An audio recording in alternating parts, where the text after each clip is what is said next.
오늘 우리에게 주시는 하나님의 말씀은 마태복음 26장 47절로 56절까지의 말씀입니다. 찾으셨으면 함께 한 목소리로 봉독하도록 하겠습니다. 말씀하실 때에 12 중에 하나인 유다가 왔는데 대제사장들과 백성의 장로들에게서 파송된 큰 무리가 칼과 몽치를 가지고 그와 함께 하였더라. 예수를 파는 자가 그들에게 군호를 짜 이르되 내가 입맞추는 자가 그이니 그를 잡으라 한지라. 곧 예수께 나와 랍비여 안녕하시옵니까 하고 입을 맞추니 예수께서 이르시되 친구여 네가 무엇을 하려고 왔는지 행하라 하신대 이에 그들이 나와 예수께 손을 대어 잡는지라. 예수와 함께 있던 자 중에 하나가 손을 펴 칼을 빼어 대제사장의 종을 쳐 그 귀를 떨어뜨리니 이에 예수께서 이르시되 네 칼을 도로 칼집에 꽂으라. 칼을 가지는 자는 다 칼로 망하느니라.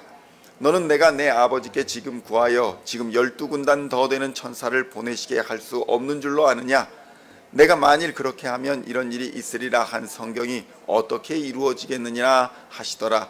그때 예수께서 무리에게 말씀하시되 너희가 강도를 잡는 것 같이 칼과 몽치를 가지고 나를 잡으러 나왔느냐.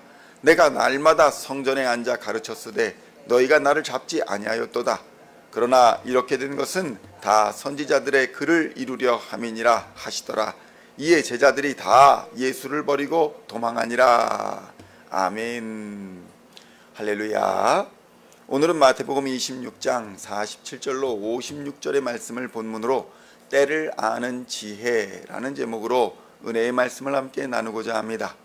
성도 여러분, 인간은 누구나 이기는 것을 좋아합니다.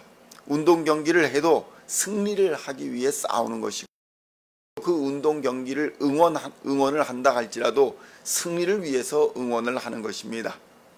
승리는 언제나 달콤하지만 패배는 그렇지 않기 때문에 그렇습니다.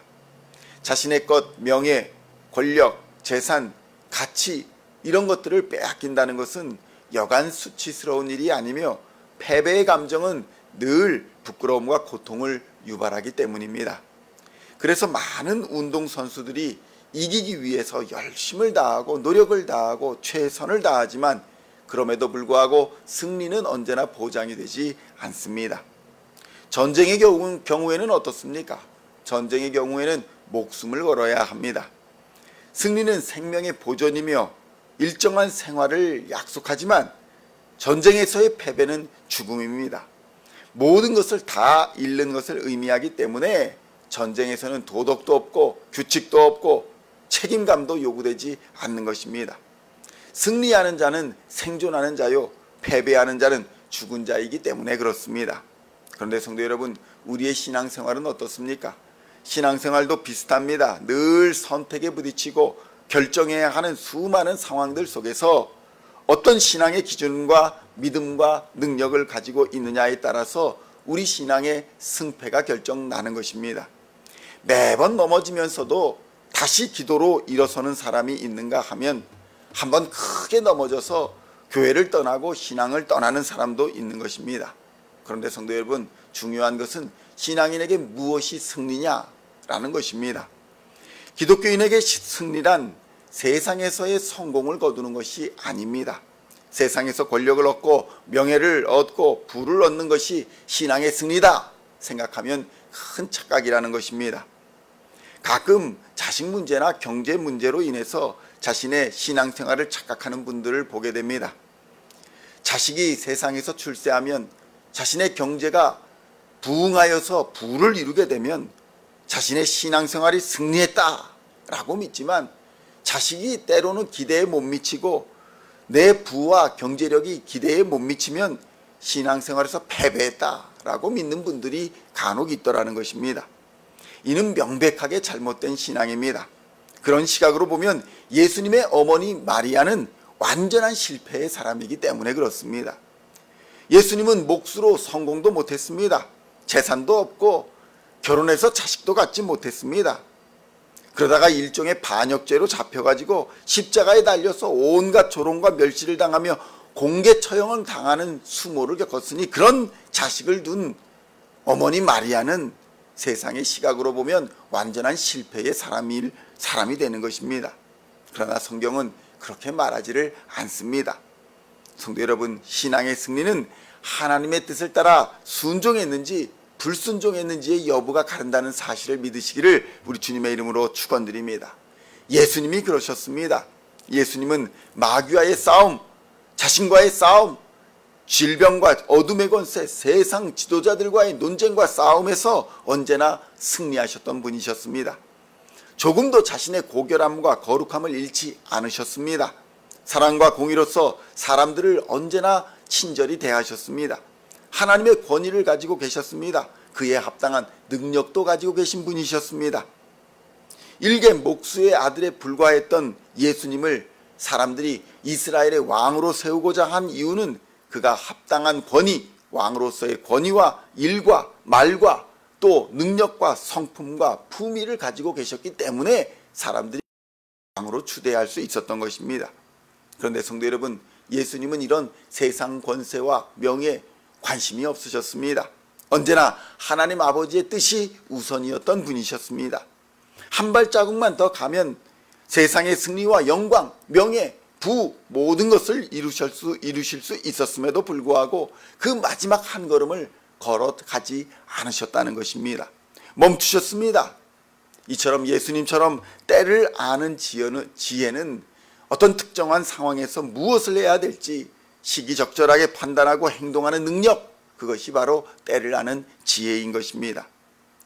예수님은 하나님을 경외하는 지식으로 충만하셨기 때문에 이런 영적 분별력을 통해서 하나님의 때를 분별하실 수 있었던 것입니다. 그 마지막 한 걸음을 나가지 않으셨던 것입니다. 성도 여러분, 신앙의 승리는 단순히 열심히 하는 것으로 얻어지는 것이 아닙니다. 자식들의 출세가 경제적인 부흥이 승리를 보장해주지 않는다는 것입니다. 오히려 때로는 주의 몸된 교회의 분란을 일으키고 그릇된 신앙으로서 교회를 오염시키는 마귀의 도구로 전락할 수 있음을 우리는 경계해야 합니다. 또 조심조심해야 하는 것이 바로 우리의 자식 문제, 경제 문제, 권력 문제, 이런 것들 아니겠습니까? 마태복음 26장 51절로 56절의 말씀을 함께 봉독하겠습니다. 예수와 함께 있던 자 중에 하나가 손을 펴 칼을 빼어 대제사장의 종을 쳐 그 귀를 떨어뜨리니 이에 예수께서 이르시되 내 칼을 도로 칼집에 꽂으라. 칼을 가지는 자는 다 칼로 망하느니라. 너는 내가 내 아버지께 구하여 지금 12군단 더 되는 천사를 보내시게 할 수 없는 줄로 아느냐? 내가 만일 그렇게 하면 이런 일이 있으리라 한 성경이 어떻게 이루어지겠느냐 하시더라. 그때 예수께서 무리에게 말씀하시되 너희가 강도를 잡는 것 같이 칼과 몽치를 가지고 나를 잡으러 나왔느냐? 내가 날마다 성전에 앉아 가르쳤으되 너희가 나를 잡지 아니하였도다. 그러나 이렇게 된 것은 다 선지자들의 글을 이루려 함이니라 하시더라. 이에 제자들이 다 예수를 버리고 도망하니라. 성도 여러분, 어떤 일들이 벌어지고 있습니까? 참 우리 정치사도, 우리나라의 한국의 정치사도 참 불행한 것 같습니다. 거기에 종교가 연루되어 가지고 자기 교회의 사람들 중에 큰 정치인이 나왔다, 뭐 대통령이 나왔다 그러면서 자랑하고 뭐 권세를 부리고 하더니 그 흥망성쇠에 대해서는 도무지 책임지지 않고 부끄러워하지 않는 모습을 보면서 사람들이 기독교를 무시하고 멸시하고 조롱합니다. 어떠다가 이렇게 세상이 부끄럽지 않은, 부끄러움을 모르는 세상이 됐는지 참 부끄러운 것입니다. 성도 여러분, 예수님은 자신의 처지를 아셨습니다. 하나님의 뜻과 하나님이 주관하시는 시대의 흐름을 파악하셨습니다. 분별하고 계셨던 것입니다. 선지자의 글을 인용하면서 자신이 잡혀야 할 것과 하나님의 뜻을 이루는 고난에 동참해야 함을 가르치셨던 것입니다. 그러나 세상의 승리만을 기억하고 세상의 승리만을 알던 제자들은 예수님으로부터 3년이 넘는 세월 동안 제자 교육을 받았음에도 하나도 남김없이 예수를 버리고 도망했습니다. 그러니 오늘날 큰 교회들, 작은 교회들에서 행하는 성경 공부나 제자반 이런 것들로 세상을 이길 수 있으리라 자만한다면 그만큼 어리석은 일도 없을 것입니다. 예수님의 제자 교육을 3년 반이나 넘는 세월 동안 받은 제자들도 다 도망했는데 우리가 과연 그것을 버티고 견딜 수 있을까? 성도 여러분, 오직 하나님을 경외하는 지식만이, 성령의 능력만이 하나님의 뜻을 이루는 겸손과 인내, 최후의 승리의 길로 인도하여 주심을 믿으시기를 우리 주님의 이름으로 축원드립니다. 그래서 때로는 실패처럼 보이는 것들이 하나님께서 역전을 이루어 최후 승리를 얻게 하시고자 하는 치밀한 전략이 될 수도 있는 것이고, 때로는 넘어진 것처럼 보이는 일들이 하나님의 영광과 능력을 드러내는 도구로 사용되어질 수 있음을 우리는 깨달아야 합니다. 그러므로 오늘도 역사의 주관자이자 만물의 주인 되시는 하나님만을 경외하고 그분의 말씀만에 순종하는 자세로 영적인 때를 분별하고 참고 인내하여 예수님처럼 최후 승리의 주인공이 다 되시기를 우리 주 예수님의 이름으로 간절히 축원드립니다. 기도하시겠습니다. 하나님 아버지, 감사합니다. 때로는 실패처럼 보이는 것들이 하나님께서 역전을 이루어 주시고자 치밀한 전략으로 우리와 함께 하심을 깨닫게 하여 주시옵소서. 하나님께서 합력하여 선을 이루어 주실 줄로 믿습니다. 우리의 모든 연약함이 오히려 하나님의 영광과 능력을 드러내는 도구로 사용되어질 줄로 믿습니다. 역사의 주관자이자 만물의 주인 되시는 오직 하나님만을 경외하는 삶이 되게 하여 주시옵소서. 말씀에 순종하고 겸손히 엎드려 하나님의 뜻을 따라 영적인 때를 분별하며 살아가는, 때를 분별하는 지혜를 가지고 살아가는 우리 시온의 성도들 다 되게 하여 주시옵소서. 강하고 담대하게 하여 주시옵소서. 오직 예수 그리스도의 십자가를 담담하게 붙들고 담대하게 믿음의 선한 싸움을 끝까지 싸워 승리하는 우리 시온의 성도들 다 되게 하실 줄로 믿으며 우리를 구원하신 우리 주 예수 그리스도의 이름으로 간절히 기도하옵나이다. 아멘.